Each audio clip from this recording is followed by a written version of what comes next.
Early mornings illustrate the dream of Long Island.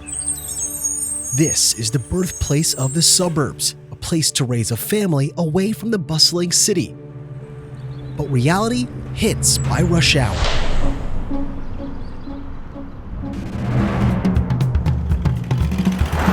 Two counties totaling 3 million residents and 2.3 million registered vehicles. And with that comes staggering statistics. High numbers of traffic collisions and fatalities, the leading cause of accidental death among young people on Long Island. Two of those males were 14 years old. They were pronounced deceased there at the scene. And the number of serious and fatal accidents have been rising. I never ever, in my wildest dreams, would have imagined I'd be burying a child. She was my everything. Unbearable loss has turned some residents toward advocacy. Statistics of people getting killed in these accidents continue to climb. It just made my mission even more passionate for me. Conversations with dozens of victims, community leaders, experts, and lawmakers. Newsday reporters spent this year trying to understand how we got here and ultimately answer, is this just part of life on the island, or can something be done to stop this? A crash has been detected.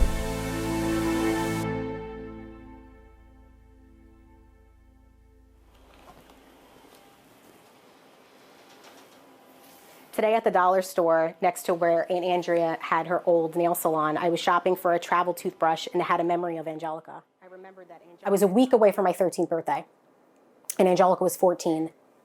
February 19th, 2008, we were on our way to the movies with our friends from church and it was 12 o'clock in the afternoon. I remember approaching that intersection and out of the corner of my eye, that last second, I saw a black vehicle in my peripheral, but it was so quick. All I had time to do was gasp, and the driver, I'll never forget, she looked at me from that gasp, and then there was the impact.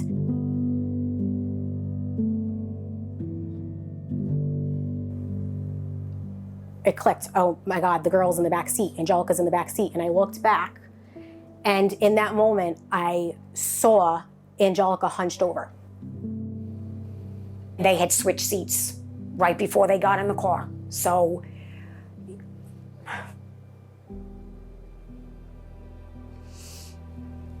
I'm sorry. My daughter has tremendous survivor's guilt. That it should have been her. So that's a very hard pill to swallow. And I asked one of the EMTs, I was like, tell me and be honest, is my sister going to die? And she looked at me and she didn't even know what to say. And I said, it's okay, I already know. And I just knew that she was gonna be gone.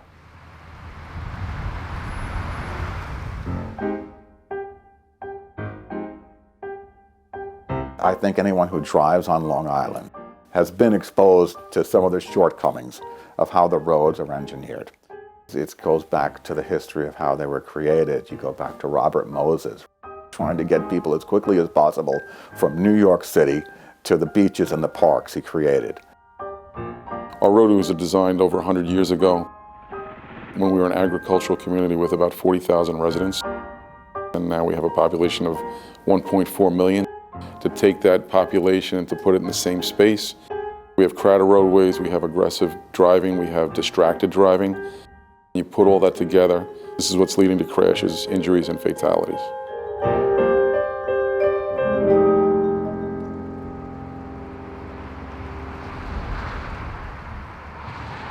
Newsday's investigation found that traffic crashes killed more than 2,100 people in Suffolk and Nassau counties between 2014 and 2023 and seriously injured more than 16,000 others.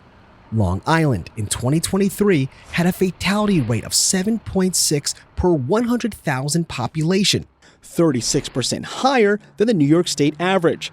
There were nearly 6 times as many traffic fatalities as homicide victims on Long Island that year. My house is a little quiet these days. Went to the game. After the game ended, he was on his way home. I called my son. I was getting no answer. 15-year-old Amir Porterfield was struck and killed while crossing Sunrise Highway. A month earlier, another person was killed at the same intersection. Amir's death was in one of Long Island's deadliest areas for pedestrians and cyclists, according to our investigation, with more than 16 deaths or serious injuries in that community alone, according to 5 years of data. He wasn't doing anything he wasn't supposed to do. He was a normal, regular 15-year-old kid, being a normal, regular kid, coming home from school. Intersections are among the most common places for collisions. The 5 most deadly intersections on Long Island have similarities. Often multiple lanes with long crosswalks with active shopping centers nearby, they allow right turns on red lights and relatively high speeds on green. One intersection alone, Straight Path and Sunrise Highway in Lindenhurst, had 17 fatal or serious car crashes in the decade of data collected. My sister, she had big dreams. It feels like 2 people were just erased out of this planet, out of the world. Like one moment they were here and in a split second they were gone. August of 2023 was one of Long Island's deadliest months. 32 people were killed in car-related crashes. Among them, Esmenia and Odalis Urena, the parents of 2, were killed by a drunk driver on their way home from dinner. I'm grieving, taking care of 5 kids, 3 different schools, and now I'm learning a new career in the mix of all of it. If you sit and think about what's happening, you're gonna crumble. While these crashes are physically devastating, a hidden cost are the financial burdens placed on surviving family members or survivors themselves, saddled with mounting medical bills and lost income. The insurance company and the labs from the nursing home, Health First when I had that. These are my many bills, see. I can't afford to pay them. And when I open them, I feel I'm obligated to call them and say, right now I can't.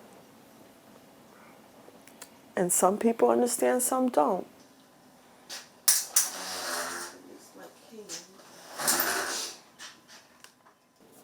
My kids would come to the hospital and hold my hand every time I had to go to the hospital for surgery.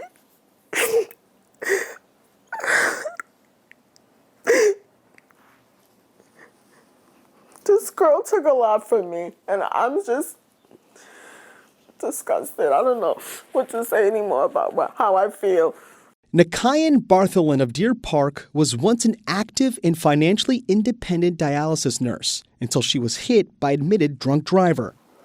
When I woke up in ICU, that's when the doctors and the nurses told me that's what happened. The driver who hit Nakayan had the minimum insurance required to drive in New York State. Nakayan's medical bills totaled more than $7 million, and her attorney says she's on the hook for up to $700,000 in medical expenses that her former health insurance company has declined to cover. The individual who crashed into Nakayan that night had the New York State minimum of bodily injury liability coverage, which is $25,000. $25,000. That's what New York State requires drivers to carry in insurance. $25,000 wouldn't cover a week of her medical bills. So she's left stranded. In 2023, car crashes on Long Island cost at least $3.4 billion.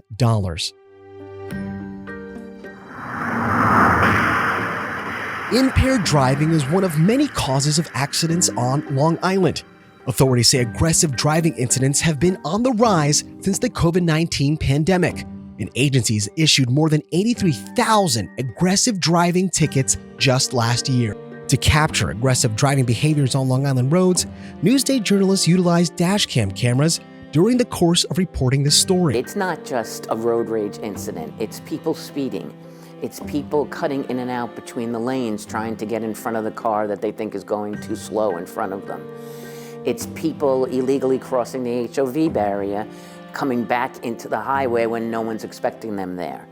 Anybody who drives too fast, anybody who drives too closely behind somebody else, anybody who doesn't utilize a directional, all of that could be considered aggressive driving. Of course, the most dangerous one that we see is the cutting in and out, trying to have some kind of speed race. It's just been horrifying, and I really don't know how to put it into words. Aggressive driving causes 2/3 of the nation's traffic fatalities, according to Arizona State University's Center for Problem-Oriented Policing. It was an aggressive driver who weaved through traffic at 93 miles per hour while high on marijuana and killed Sierra Hare and 2 of her friends.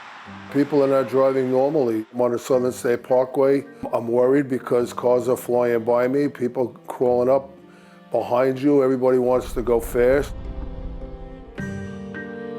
There's a subgroup of people that might be stressed or frustrated with things that are happening in their life, then they can often become more impulsive. I think a lot of people don't take driving very seriously, and it's so routine, right? People might drive 2-3 times a day to and from work.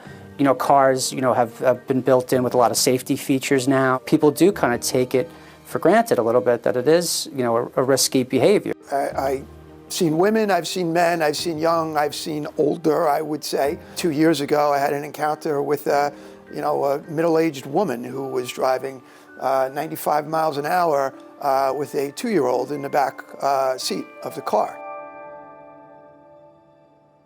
I remember just like replaying what happened, just trying to make sense. Why would someone blow a red light? It just didn't make sense. I never thought that someone could potentially be under the influence or be an irresponsible driver. The driver of the car that crashed into the Nappy teens, Stephen Catalano, was convicted of reckless driving and had 7 license suspensions. There are at least 50,000 drivers on Long Island with a suspended or revoked license or no license at all. Suspended or unlicensed drivers are 4 times more likely to cause a crash. I tried to tell myself, he didn't mean to get up that morning and kill my daughter. People make mistakes in life. He ended up going to my daughter's graveside, and you could see that he was very much, affected by it and all. And I just reminded him, I said, you know what? I said, my daughter doesn't have a second chance, but you do. Please make something good happen. Passing this law kind of gave me that comfort that something good, if you could call it good, came out of my daughter's death, because I couldn't find any other thing to make sense out of it. Her mission was fighting for stronger penalties for unlicensed drivers. Angelica's law did lower the number of suspensions before a driver can be charged with a felony for unlicensed driving, but she fought for 16 years before it was finally passed in 2023. 10 suspensions brought down to 5 is still what I consider a slap on the wrist consequence, because anybody that buries a child is facing a lifetime sentence. Ultimately, God bless the Nappy family, but that was ultimately passed on their behalf was not the bill they started with. It reduced to 5 very specific types of suspensions. It's a stepping stone law. There's much work that needs to be done to make our roads safer. The question is, who is going to carry the torch? Every time I see one of these stories, the first thought I have is, that didn't have to happen. Can Long Island make the changes necessary to stop dangerous behavior and slow drivers down on Long Island roads? Experts like Charles DiMaggio say there are 3 methods to fixing the problem, the 3 E's. Education is tell people, listen, this is dangerous, don't do it. Don't text while you're driving. It's helpful, it's useful, it only goes so far. Then we do enforcement. Or we say, well, if you're going to do this, we're going to ticket you. If you're going to drive while you're drunk, we're going to put you in jail. That also has an effect. What we've found is that the most effective approach, really without question, is engineering changes. The biggest challenge is getting people to realize that hundreds of people are injured every single year right here in our own community. And the only way we can prevent that is by changing our infrastructure. Just outside of D.C., in Montgomery County, our reporters went to speak to community leaders who say their infrastructure changes are working and saving lives. I've lived in Montgomery County for about 25 years, and I lived in Nassau County for almost the same amount of time. And the two communities are really similar. The street structure was one where it supported cars going really fast so that they could both go into the city, whether it's Washington, D.C. or New York. Montgomery County, the most populated county in Maryland and over 1 million residents, adopted Vision Zero a decade ago. Vision Zero is a global strategy aimed at completely eliminating traffic fatalities. Things like road diets, making our roads more narrow. There is an effect that occurs that people slow down. More no turn on red signs. Putting more automated traffic enforcement in high incident areas. Automated traffic enforcement works. It slows people down. And then also, supporting public transportation. In July of 2025, Montgomery County made buses free for all residents, hoping to make the alternative to driving more equitable and attractive. Adding median refuges. You have a multi-lane street and it's hard to cross both directions at once. You put a refuge in the middle so that people can only have to cross one direction at a time. Bump outs to reduce what we call the exposure, or the amount of space that people are exposed to vehicles when they're crossing the street. And we have added a lot of separated bike lanes throughout the county, like the one that's behind me here. Intersection treatments like roundabouts or pedestrian highway beacons that are also known as hawk signals. People talk to me all the time and say they do not like the changes that we've made. And in turn, what I tell our residents is I don't like the fact that 600 of our neighbors were injured and 19 were killed last year alone. We still have more work to do. But here in Montgomery County, that work is paying off. Can Long Island replicate the success of other municipalities? On December 10th, Newsday held a town hall at our Melville studios to speak with driving safety experts and to hear from the public. I think success is 0 deaths on the roadway. To shoot for anything less than that is unacceptable. When you talk about 0 deaths, that sounds a lot like what they call Vision Zero, which is kind of this all-hands-on-deck approach to addressing this problem. It's been adopted in cities all over the world, including our neighbor to the west, New York City, and they've had great results, right? I mean, I know Queens Boulevard is much transformed from the boulevard of death that it was. Hoboken has now gone 8 years without any fatalities on its roads. Is it too much to hope for an island-wide Vision Zero? To actually really work on the goal of 0 deaths, not just making streets for all, but really looking at bringing deaths down, hopefully to 0, I think could be done, but it would be a challenge given how many different municipalities and entities we work with. To have a one-size-fits-all approach for all of Long Island probably wouldn't work because of all the different configuration of roadways. You'd have to go individual roadway by roadway to configure it in a way that would make it safer. That's going to be difficult to do. It's going to be expensive to do. More than 100 Long Islanders attended Newsday's Dangerous Roads Town Hall, many adding their voices to the discussion. What about putting more pedestrian bridges? Street lighting. Where are the police? Politicians locally should make this more of an issue, just safety in general, because that's bipartisan. Who couldn't agree with that, right? Where my son was hit and killed at the intersection, there has been multiple deaths. I know personally, after everything that I've done, there is bad lighting over there on the roads. After so many deaths there, I just don't understand why there's not a camera there. While none of the panelists indicated Long Island lawmakers would soon adopt Vision Zero, they did support the coordination of authorities to tackle dangerous roads. What I have found in trying to get legislation changed and to make a difference is they didn't care what a prosecutor thought. They don't necessarily care what a state deputy commissioner thinks. But what makes a difference are you, the victims here. It is an emotional drain for all of you to be here and to share the worst of the worst that has happened to you And you're doing it with the hopes of making those changes so another family isn't sitting next to you.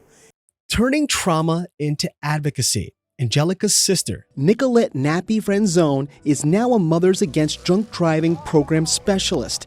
And Angelica's mother, Dawn Rendeau, was able to watch the unveiling of Angelica Nappy Avenue, a portion of Woodside Avenue in Patchogue, dedicated in her honor. I hope there's significant change on our roadways because I'm so tired of hearing it. I'm so tired of hearing about people that are driving and killing innocent people. Because it could be anybody. It could happen to anybody. Nobody is immune from tragedy.